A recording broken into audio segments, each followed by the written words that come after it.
नए साल पर सबसे बड़ी सेल, मुनीर शहबाज ने पाकिस्तान बेच डाला क्या? भिखारी पाकिस्तान का सबसे बड़ा फर्जीवाड़ा, अपना कचरा किसको बेच आया है मुनीर, आज आपको दिखाने जा रहा हूं। साल 2025 में पाकिस्तान की जितनी ठुकाई हुई वो पाकिस्तान भूल ना पाएगा। ऑपरेशन सिंदूर में भारत ने पाकिस्तान को ऐसे जख्म दिए कि सदमे में आए मुनीर को ऊपर वाले अल्लाह की याद आ गई। वो कह रहा है कि उसे अल्लाह ने ऑपरेशन सिंदूर में बचाया था, लेकिन ऊपर वाले को याद करते करते मुनीर के पाकिस्तान का भारत ने यह हाल कर दिया कि अब वो ऊपर वाले के ही रहमो करम पर जिंदा है। और स्थिति यह हो गई इस दो कौड़ी के पाकिस्तान की कि वहां पर ईयर एंड सेल लगी हुई है। पूरा पाकिस्तान इस सेल में बिकने को तैयार बैठा है भाई। पाकिस्तान बिक रहा है और उधर मुनीर नया फर्जीवाड़ा करने में जुट गया है। जिन हथियारों को भारत ने ऑपरेशन सिंदूर में ठोक कर कचरा बना दिया, मुनीर उसी कचरे को पाकिस्तान से बाहर बेचने में जुट गया है। यानी आप देखिए कि एक तरफ ईयर एंड सेल में पाकिस्तान की संस्थाएं बिक रही हैं, दूसरी तरफ मुनीर चाइनीज हथियार मुस्लिम देशों को बेच रहा है। उधर डोनाल्ड ट्रंप ने मुनीर को गाजा में बुरी तरह से फंसा दिया, इधर पाकिस्तान के आतंकी भी मुनीर को बेनकाब कर रहे हैं। भारत के हाथों हुई पिटाई पर आतंकियों ने मुनीर की ही क्लास लगा दी है। यानी नया साल शुरू होने से पहले पाकिस्तान बुरी तरह से फंस गया है। पाकिस्तान में तो लोग कह रहे हैं कि मुनीर तो पूरा पाकिस्तान बेचकर विदेश भाग जाएगा भाई। कोई कह रहा है कि मुनीर और शहबाज की जोड़ी ने पाकिस्तान को ट्रंप के पास गिरवी रख दिया है। पाकिस्तान में कौन सी सेल लगी है, कैसे पाकिस्तान बिक रहा है, मुनीर को कैसे आतंकी सुनाए दे रहे हैं, क्या क्या हो रहा है, मुनीर का नया फर्जीवाड़ा कौन सा सामने आ गया है, सब दिखाऊं उससे पहले एक ट्रेलर देखिए।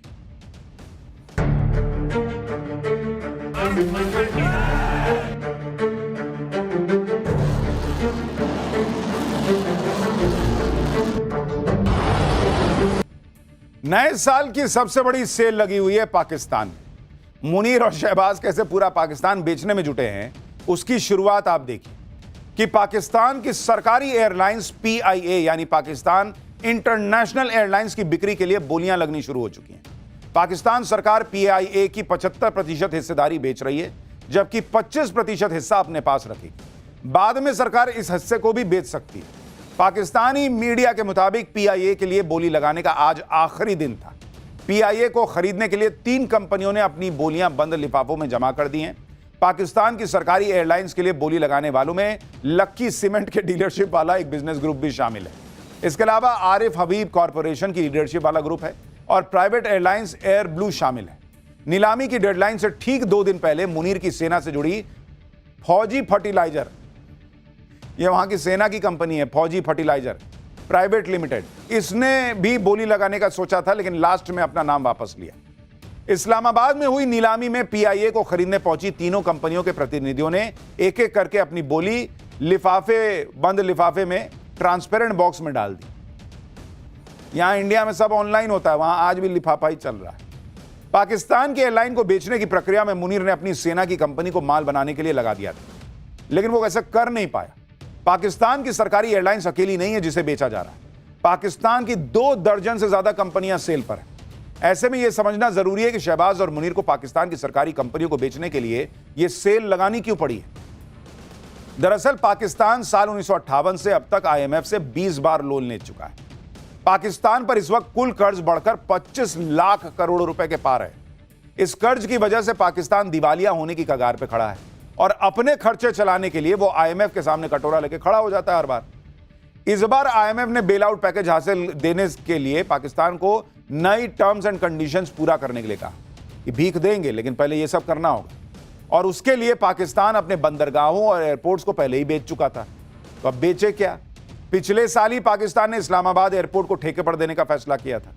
IMF की रेवेन्यू बढ़ाने, वित्तीय घाटा कम करने जैसी शर्तों को पूरा करने के लिए पाकिस्तान को 2024 से 2029 के बीच यानी 5 साल में 24 सरकारी कंपनियों को बेच रहा हूं। सेल की इस लिस्ट में सरकारी बैंक, इंजीनियरिंग वर्कर्स से जुड़ी कंपनियां, वर्क से जुड़ी कंपनियां, बिजली supply company, insurance company, thermal power plant company और सरकारी होटल सब शामिल है। लेकिन भिखमंगे पाकिस्तान की हालत यह हो चुकी है कि एक सरकारी कंपनी को खरीदने के लिए भी मुश्किल से खरीदार मिल रहा है। कौन खरीदेगा भाई? मान लो बिजली कंपनी खरीद लोगे, बिजली बिल भर कौन रहा है वहां जो तुम पैसा लोगे उससे? तो ये तो पाकिस्तान की हालत हो गई है भाई कि भीख लेने के लिए भी उसको कुछ बेच के दिखाना पड़ रहा है कि भाई ये भीख मैं लौटा दूंगा। आप ये भी देखिए कि अपने ही देश में मुनीर और शहबाज को सरकारी कंपनियां खरीदने के लिए खरीदार नहीं मिल रहे। उस पर मुनीर अपना चाइनीज कबाड़ निपटाने के लिए अफ्रीकी देश लीबिया पहुंच गया। मुनीर को लगा होगा कि ऑपरेशन सिंदूर में पाकिस्तान की ठुकाई की खबर शायद लीबिया तक नहीं पहुंची होगी, क्योंकि वहां पहले ही उथल पुथल मची हुई है। इसलिए लीबिया के सेना प्रमुख से मुलाकात के दौरान मुनीर ने ऑपरेशन सिंदूर को लेकर लंबी दूरी वाली झूठ की मिसाइलें छोड़ दी और ऑपरेशन सिंदूर के दौरान चीन के फुस साबित हुए हथियारों को लीबिया को टिकाने के लिए डील कर ली। सुनिए, ऑपरेशन सिंदूर में फुस साबित हो चुके चाइनीज हथियारों को बेचने के लिए मुनीर कैसे फिर सेल्समैन बन गया। फिर मुनीर के फर्जीवाड़े की डिटेल आपको बताऊंगा। अब यह भी देखिए कि पाकिस्तान के वो कौन से फुस हथियार हैं जो मुनीर मुस्लिम देश लीबिया को टिकाने की जुगाड़ में लगा और इसके लिए डील करने खुद लीबिया चला गया। भाई, मुनीर ने लीबिया के सैन्य गुट LNA यानी लीबियन नेशनल आर्मी के साथ 35,000 करोड़ रुपए से ज्यादा के हथियारों की डील कर ली। इस डील के तहत पाकिस्तान लीबिया को चीन की मदद से तैयार 16 JF-17 फाइटर जेट बेचेगा। पाकिस्तान 12 सुपर मोशाक ट्रेनर एयरक्राफ्ट देगा, जिसका इस्तेमाल बेसिक पायलट ट्रेनिंग के लिए किया जाता है। इसके अलावा दूसरे सैन्य उपकरण जैसे बख्तरबंद गाड़ियां, गोला बारूद की डील भी फाइनल हुई। हालांकि झूठ की बुनियाद पर लीबिया के साथ हुई इस डील को पूरा करना मुनीर के लिए आसान नहीं रहने वाला, क्योंकि लीबिया पर साल 2011 से ही संयुक्त राष्ट्र का हथियार प्रतिबंध लगा हुआ है और मुनीर ने लीबिया के जिस सैन्य गुट के साथ डील की है उसे संयुक्त राष्ट्र मान्यता ही नहीं दे रहा है। आप यह भी देखिए कि मुनीर खुलेआम कितना बड़ा फर्जीवाड़ा कर रहा है। मुनीर को पता है कि उसके made in China JF-17 fighter jet किसी चाइनीज खिलौने से ज्यादा नहीं है और ऑपरेशन सिंदूर में JF-17 जिस तरह फुस साबित हुआ उसे मुनीर देख चुका है और पाकिस्तान ही नहीं, JF-17 की हकीकत दूसरे देश भी समझ चुके हैं। नवंबर 2022 में म्यांमार ने भी चीन से JF-17 फाइटर जेट्स खरीदे थे और उन्हें ग्राउंड कर दिया।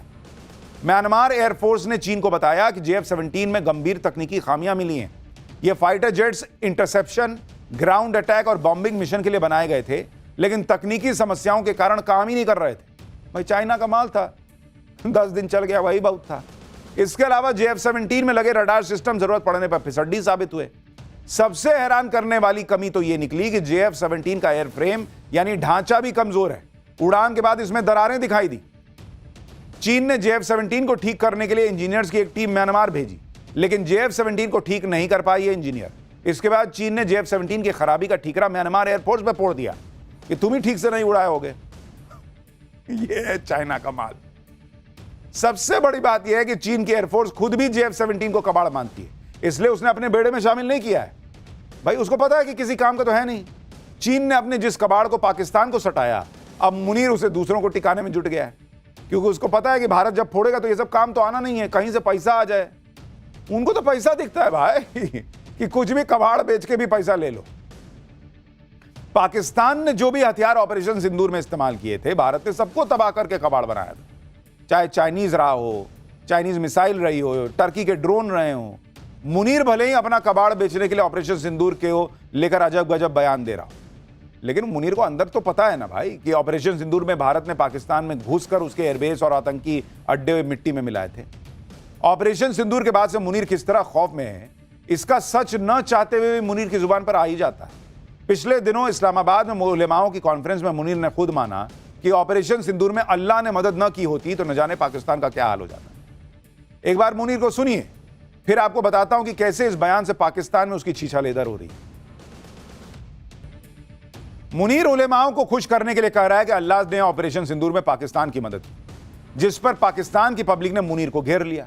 पाकिस्तान की पब्लिक कह रही है कि 1965 से पाकिस्तान के लोगों को इसी तरह की कहानियां सुनाकर करारी हार पर तसल्ली दी जा रही है। वहीं पाकिस्तान के पत्रकार कह रहे हैं कि जिस तरह ऑपरेशन सिंदूर के बाद तालिबान पाकिस्तानी सेना को ठोक रहे हैं, तो अब खुदाई मदद क्यों नहीं मिल रही।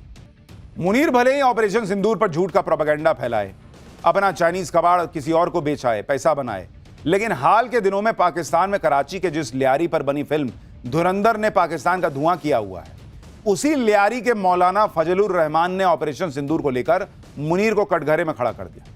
मौलाना ने मुनीर की हरकतों पर सवाल उठाते हुए कहा कि भारत ने अगर मुरीद के और बहावलपुर में घुसकर ठोका तो क्या गलत किया। खैर, मुनीर तो अपनी फर्जी ताकत की फर्जी कहानियां सुनाता रहेगा, लेकिन हम आपको पाठशाला में अब सनातन की ताकत दिखाने जा रहे हैं। कहीं करोड़ों का चढ़ावा, कहीं भगवान के दरबार में जिंदगी का सैलाब। गजब का सनातनी न्यू ईयर सेलिब्रेशन होगा क्या इस बार? हीरा, सोना, चांदी, राम लला की करोड़ों की नई मूर्ति देख पहुंची अयोध्या। आप भी देखकर हैरान